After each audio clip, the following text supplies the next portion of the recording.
الٹا سونے سے آپ صلی اللہ علیہ وآلہ وسلم نے کیوں منع فرمایا؟ سائنس نے بھی ایسے نقصانات بتا دیے کہ جان کر آپ کا ایمان تازہ ہو جائے گا۔ آج کل کی مصروف زندگی انسان کو بہت تھکا دیتی ہے اور دن بھر کے مصروف دن کے بعد جب رات میں بستر نظر آتا ہے تو دل چاہتا ہے کہ بس اس پر فوراً لیٹ کے سو جائیں۔ لہٰذا کچھ لوگوں کو تھکے ہوئے دن کے بعد جیسے ہی بستر نظر آتا ہے وہ فوراً الٹے ہو کے اس پر سو جاتے ہیں۔ ہر کوئی شخص مختلف طریقے سے سوتا ہے۔ کچھ افراد زیادہ جگہ لے کے سوتے ہیں، کچھ لوگ بالکل سمٹ کے سوتے ہیں اور کچھ لوگ ایسے بھی سوتے ہیں جو پیٹ کے بل اوندھے ہو کے سوتے ہیں۔ لیکن کیا آپ جانتے ہیں کہ پیٹ کے بل سونا کتنا خطرناک ہے؟ آج اسی خطرے کے بارے میں آپ کو بتایا جائے گا اور آج اسی صورتحال کے بارے میں آپ کو آگاہ کیا جائے گا کہ سونے کے انداز کس حد تک صحت پر اثر انداز ہوتے ہیں اور کیسے سونا چاہیے۔ اس کے ساتھ ساتھ آپ کو پرسکون نیند کے چند آسان طریقے بھی آپ کو بتائیں گے۔ یاد رہے کہ پیٹ کے بل سونا آپ کی گردن اور پیٹھ کے لیے بہت نقصان دہ ہے۔ اس کے اور بھی نقصان ہیں، لیکن اگر آپ نے ابھی تک ہمارے چینل کو سبسکرائب نہیں کیا تو سبسکرپشن کا بٹن دبا کر سبسکرائب کر لیجئے تاکہ آئندہ آنے والی تمام ویڈیوز آپ کو ملتی رہیں۔ پیٹ کے بل سونے سے آپ کی نیند میں بھی خلل پیدا ہوتا ہے، جس کے باعث اگلے دن آپ کا دن بالکل اچھا نہیں گزرتا اور تھکا تھکا محسوس کرتے ہیں۔ پیٹ کے بل سونے سے آپ کی ریڑھ کی ہڈی میں کھچاؤ پیدا ہو جاتا ہے، جس کے باعث آپ کو سونے میں دقت محسوس ہوتی ہے اور آپ اپنے روٹین کے کام بھی صحیح طور پر سر انجام نہیں دے سکتے۔ پیٹ کے بل سونے سے آپ کے جسم کے کون کون سے حصے متاثر ہوتے ہیں وہ درج ذیل ہیں۔ ریڑھ کی ہڈی آپ کے جسم میں ایک اہم کردار ادا کرتی ہے۔ اگر یہ صحیح طور پر کام نہیں کرے گی تو آپ کا پورا جسم متاثر ہوگا اور آپ کوئی بھی کام صحیح طرح سر انجام نہیں دے سکتے۔ اس کے علاوہ پیٹ کے بل سونے سے آپ کے جسم کے کئی سارے حصے سن ہونا شروع ہو جاتے ہیں، یعنی حرکت نہیں کرتے۔ اگر آپ آزمانا ہی چاہتے ہیں تو کسی دن آپ آزما کر دیکھ لیجئے، آپ کے دائیں اور بائیں بازو میں یہ احساس پیدا ہونا شروع ہو جائے گا کہ جیسے وہ حرکت نہیں کر رہے۔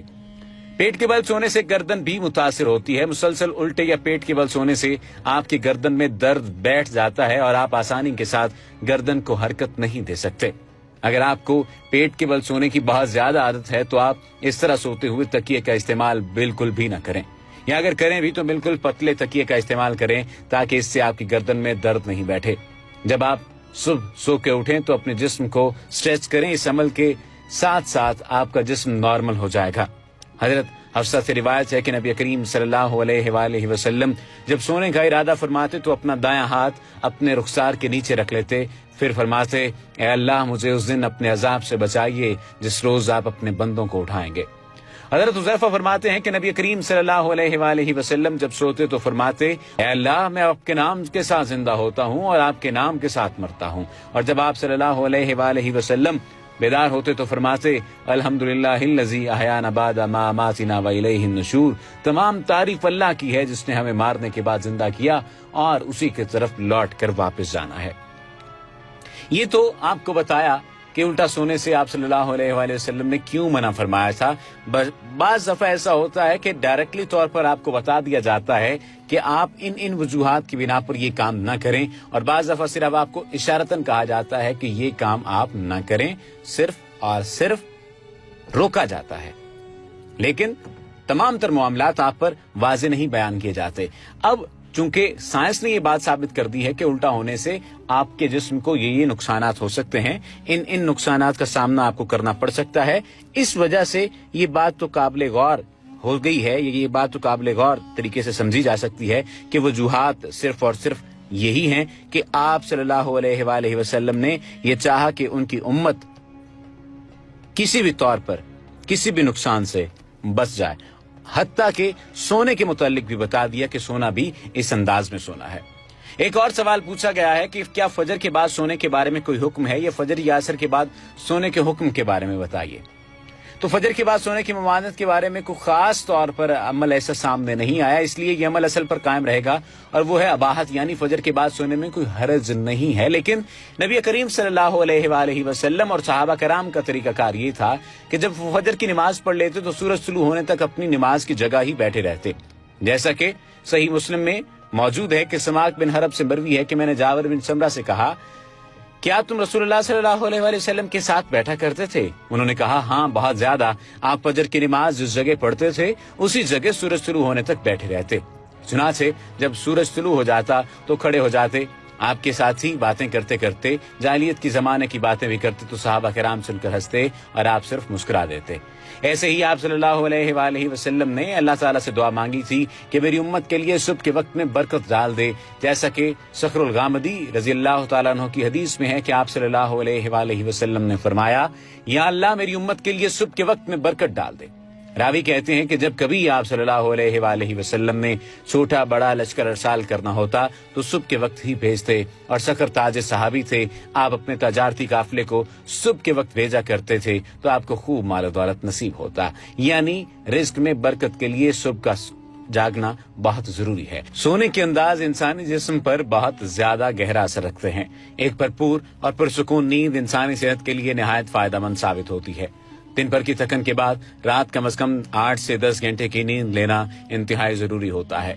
अगर नींद पूरी नहीं होगी और आप बेखाबी और बेचैनी का शिकार हो रहे हैं तब इसका बराह रास्त असर आपके जिस्म के अंदरूनी और बैरूनी निजाम पर पड़ सकता है। कुछ लोग कुदरती तौर पर कम नींद ले पाते हैं और नींद की मतलूबा मकदार को पूरा करने के लिए नींद की गोलियों का सहारा लेते हैं, हालांकि ऐसा सिर्फ डॉक्टर की हिदायत पर करना चाहिए। एक मुकम्मल नींद सेहत की जामिन समझी जाती है। साथ ही साथ सोने के मुख्तलिफ अंदाज या पोजीशन भी आपकी सेहत पर असर डालते हैं। आप किस तरह से सोते हैं, लेटते वक्त आपका अंदाज कैसा होता है, इसका बराह रास्त असर आपकी सेहत पर पड़ता है। आप आमतौर पर किस अंदाज में लेटते या सोते हैं और आप कितनी नींद लेते हैं, ये दो इंतहाई जरूरी सवाल हैं। आज की इस वीडियो में यही बताने की आपको कोशिश की गई है। सोने की पोजीशन और सेहत का अंदाजा लगाइए और जांचिए कि आपकी सेहत कैसी है। हाथ ऊपर करके सीधे लेटना, जिस पोजीशन को स्टार फिश पोजीशन कहा जाता है। बहुत से मर्द और खवातीन इस अंदाज में सोते हैं। ये बात काबिल जिक्र है कि सोने या लेटने का ये अंदाज कमर के लिए इंतहाई फायदेमंद साबित होता है। तमाम इसके लिए ये जरूरी हरगिज नहीं है कि आपके बाजू आपके तकिए के इर्द गिर्द हैं या नहीं। इस अंदाज में सोने का दूसरा बड़ा फायदा आपके चेहरे की जिल्द को पहुंचता है, क्योंकि इस तरह लेटने से स्किन पर लाइनें या झुर्रियां पैदा नहीं होती, ना ही जिल्द में खिंचाव की कैफियत पैदा होती है। लेकिन दूसरी जानिब इस अंदाज में सोने से आपको खराटों और गैस के मसाइल भी हो सकते हैं। इसके अलावा सीधा लेटने के अंदाज में जब आप अपने बाजू ऊपर तकिए की जानिब रखेंगे तब आपके कंधों और बाजुओं में दर्द शुरू हो जाएगा, जो कि कंधों और हाथों के पट्टों के लिए नुकसानदेह है। इसलिए अगर आप सीधे सोने के आदी हैं तो कुछ देर के बाद आप करवट के जरिए अपनी पोजीशन बदलते रहें। अब बात हो जाए करवट लेकर सोने की। अगर आप इस अंदाज में सोने के आदी हैं तो इस तरह आप अपनी रीढ़ की हड्डी में बने कुदरती खतूत की हिफाजत कर रहे होते हैं। इसके अलावा अक्सर बेशतर सोने या नींद के दौरान सांस कम ज्यादा होने लगती है और बसा औकात सांस लेने में रुकावट या दुश्वारी भी महसूस होती है। अगर आप एक करवट पर हाथ एक साइड में लेकर सोने के आदी हैं तो इससे सांस की ये शिकायत भी कम हो सकती है। साथ ही इस अंदाज से लेटने में गर्दन और पुश्त पर होने वाले दर्द से भी निजात मिलती है। अगर आप करवट लेकर सोने के आदी हैं तो इस बात का जानना बहुत जरूरी है कि आप किस तरह करवट लेकर सोने के आदी हैं। अगर आप बाएं तरफ करवट लेकर सोते हैं तो इससे आपके अंदरूनी जिस्मानी अज़ा पर दबाव बढ़ता है। खास तौर पर मेदे, फेफड़े और जिगर वगैरह इस तरीके से सोने में मुतासिर होते हैं। अगर आप दाएं जानिब सोते हैं तो इससे दिल की कारकर्दगी मुतासिर होने का खदशा लाहक रहता है। हामला खवातीन के लिए डॉक्टर्स बाएं जानिब करवट लेकर सोने की ताकीद करते हैं, क्योंकि इससे फ्लूइड्स सर्कुलेशन बढ़ती है। पेट के बल सोने के बारे में अगर आप चाहते हैं कि आपका निजाम हाजमा मजीद बेहतर और अच्छा काम करे तो इसके लिए आपका पेट के बल या ऊंधे मुंह सोना एक बेहतरीन अमल है। लेकिन अगर इस तरीके से सोने में आपको सांस लेने के अमल में दुश्वारी महसूस हो रही है तो आप हल्का सा तिरछा होकर लेटें और अपने एक तरफ तकिया रख लें। मुंह पर तकिया रखकर सोना सेहत के लिए इंतहाई मुज़र है। इससे न सिर्फ आपकी गर्दन पर दबाव पड़ेगा बल्कि ये रीढ़ की हड्डी को भी मुतासिर करता है। गोल मोल होकर सोना, यानी कुछ अफराद अपने आप को गोल मोल अंदाज में सुलाते हैं। जिन अफराद को खराटों की आदत है उनके लिए ऐसी पोजीशन में सोना बेहतर है। न सिर्फ उनके लिए बल्कि हामला खवातीन के लिए भी इस पोजीशन में सोना अच्छा है। लेकिन इसका नुकसान एक ये भी है कि ऐसी पोजीशन लेकर सोने वालों के लिए कमर और गर्दन में शिकायत पैदा हो सकती है, क्योंकि वो अपने आप को बेंड कर लेते हैं। तकिए का सही इस्तेमाल। जो हजरात पुश्त के बल या सीधे सोने के आदी हैं उन्हें चाहिए कि वो अपने लिए ऐसा तकिया इस्तेमाल करें जो बहुत ज्यादा नरम या सख्त ना हो। उसका साइज छोटा होना चाहिए। इससे गर्दन की हड्डी को राहत मिलेगी और दर्द से भी निजात हासिल होगी। जो अफराद करवट लेकर सोते हैं उन्हें चाहिए कि वो अपनी टांगों के दरमियान तकिया रख लें। जो लोग पेट के बल सोते हैं उन्हें चाहिए कि तकिया कूल्हों के नीचे रखें। इस तरह तकिए का इस्तेमाल जोड़ों को काफी फायदा देता है और जोड़ों के दर्द से भी निजात देता है। یہ بات ہمیشہ یاد رکھیں کہ بغیر تکیے کے سونے کا مطلب آپ اپنے لیے مزید درد کو دعوت دے رہے ہیں۔ امید ہے کہ یہ ویڈیو آپ کو پسند آئی ہوگی اور ساتھ ہی ساتھ آپ اس بات پر بھی یقین لے آئے ہوں گے کہ واقعتاً سنت نبی صلی اللہ علیہ وآلہ وسلم ہی ایسی چیز ہے جس پر عمل کرنے سے ہماری زندگیوں میں بہتری آ سکتی ہے۔ وما علینا الا البلاغ المبین۔